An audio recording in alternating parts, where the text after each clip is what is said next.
Hey guys, welcome back to Schmel What's Cooking. Today we're going to be making Crème Brulee. Literally translates to burnt cream. That fun dessert you get in a fancy schmancy restaurant. It's got the burnt sugar on the top.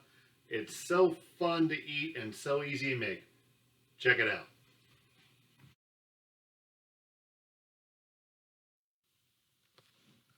Alright, so here we are with our Crème Brulee. And we start this with 2 cups of heavy cream. That's 1 pint. And we're going to put that into our saucepan and bring it to a boil.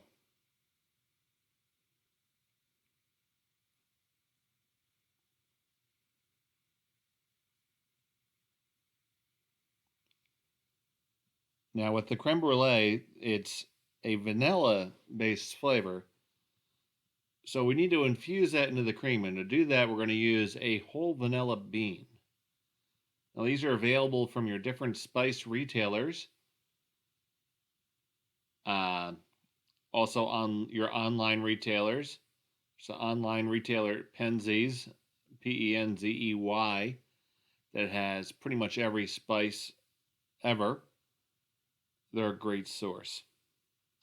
So you run your knife down lengthwise and split the pod open. And once you do that, you run back with your knife again and you scrape out all the seeds. Now those seeds are where all of our tasty goodness is. Once we have them, we're going to put them into our cream.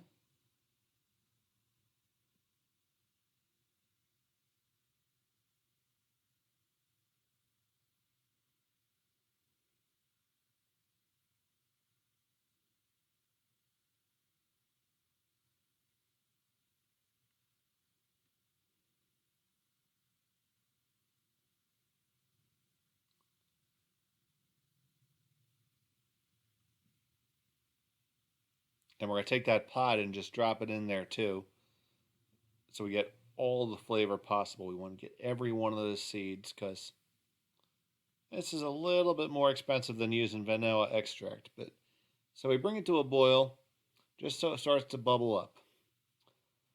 Now we're going to make 4 portions here. So for 2 cups of cream, we're going to need 4 egg yolks. And you can separate these however you like and use the traditional shell-to-shell method. But when I have a few to do, I just like to do them in my hands.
All right, once you have all 4 of your egg yolks in there, we're going to add to that half a cup of sugar.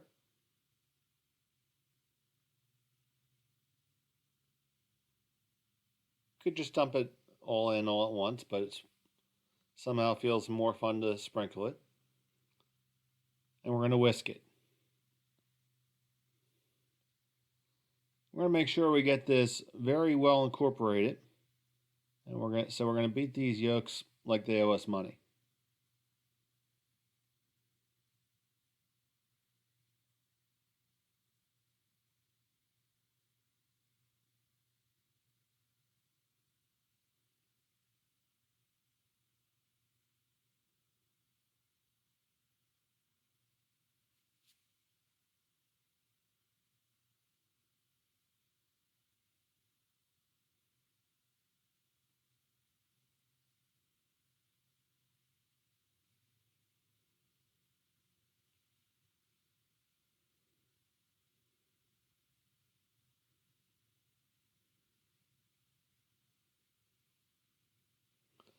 All right, now that you have that all sufficiently whipped, you should have your cream up to the boil.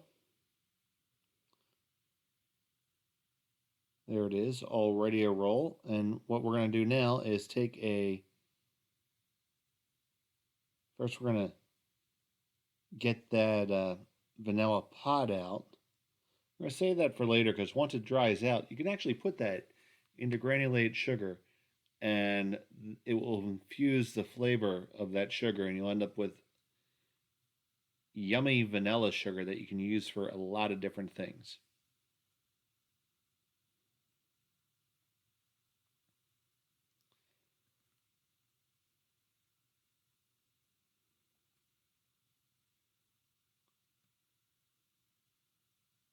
Okay, so now what we're going to do is we're going to take our dishcloth here and put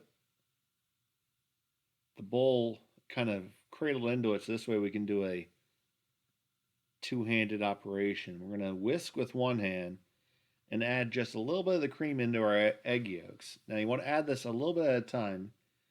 This is called tempering the egg yolks. You're bringing the egg yolks up to temperature so they don't scramble on you. So you add it a little bit at a time, whisking vigorously.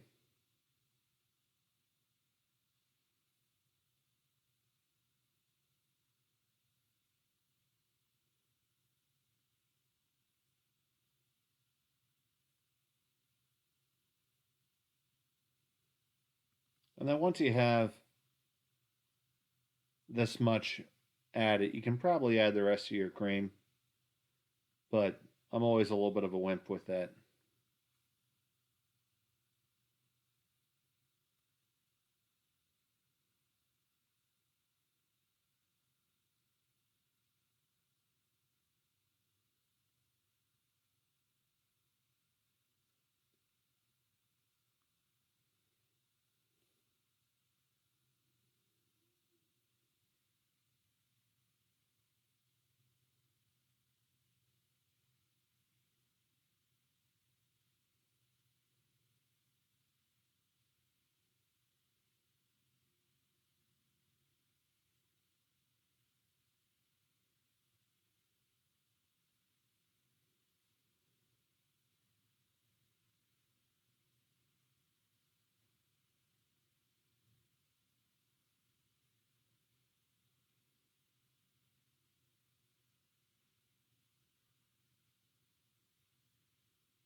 And here I have my high-sided fry pan, which I'm going to put my ramekins in. I have this full of hot boiling water. And we're going to put our ramekins in there so it cooks in a water bath. The reason why I do this is it allows the custard to cook very evenly. The heat will transfer into it evenly via the water. So we're going to take our base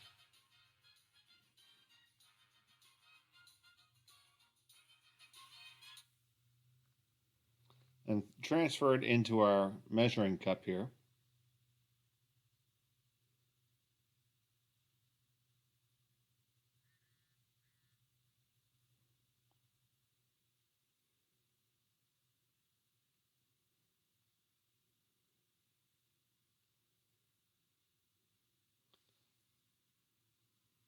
And you're going to find that leaves you with a little bit of foam on top from the whisk, and it will make it not quite appear as nice. So you want to defoam that.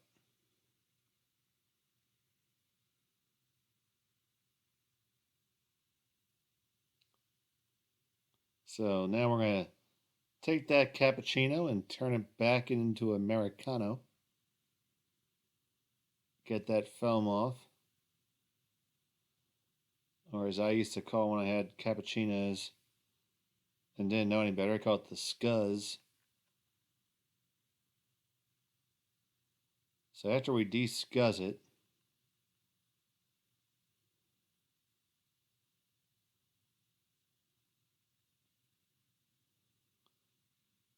we're going to pour it into our ramekins. You want to fill them all the way up.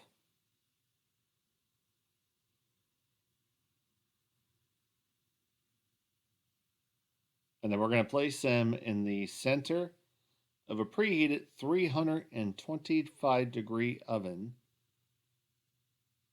for approximately 1 hour till they're just set. The centers will still look a little jiggly, and that's fine. They'll set up when they chill. So it takes an hour. And if you have a convection oven, you don't want to set it on convect. Just set it on regular bake. If the fan will tend to put a little weird looking skin on the top of the brulee, which, while it doesn't do anything to the flavor, isn't the most attractive thing. So into the oven it goes, and then once they come out of the oven, you let them cool, cover them up with plastic wrap, and let them chill in your fridge overnight. And next up, you'll see me caramelize the sugar onto them.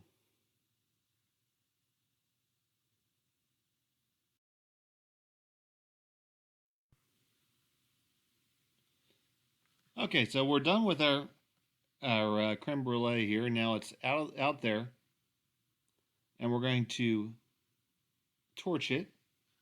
I put some turbinado sugar on top of it, and now I'm going to use my plumber's torch. Now the difference between a plumber's torch and brulee torch is a brulee torch costs about 4 times as much money. So you get your flame going there, and you just kind of tickle it with the end of it. You don't let it get too hot. And just keep it moving until you have a good layer of caramel. Now, the turbinado sugar, because it has a higher molasses content, is naturally going to make this darker color caramel. A white sugar will yield you a much lighter caramelized result. But anyway, there you have it. Creme brulee.